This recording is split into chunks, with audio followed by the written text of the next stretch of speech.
大家好，欢迎收看《出国讲台语》，我是阿婷。我头仔咧行路的时阵，想到一个笑话，要来问大家，敢有人知影这个动作叫做啥物？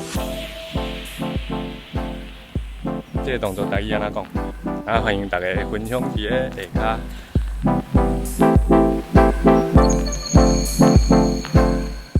以前有一个笑话讲，有一个阿伯啊，伊有一天徛倒摆要去银行领钱，伊停车了后，伊去银行，伊就甲柜台小姐讲：“我要领钱。”柜台小姐就讲：“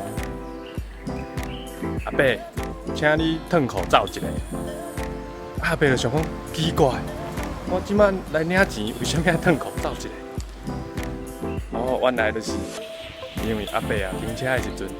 伊的喙暗袂记咧卡落，因为入去银行，因拢有录影，所以一般拢会请你甲喙暗，还是安全无摕落。所以其实咱会当安尼讲，请咱甲喙暗摕落来，请咱，因为咱是较亲切的讲法，请咱甲喙暗摕落来，千万毋通阁叫人脱裤走一下，吼，多谢啊。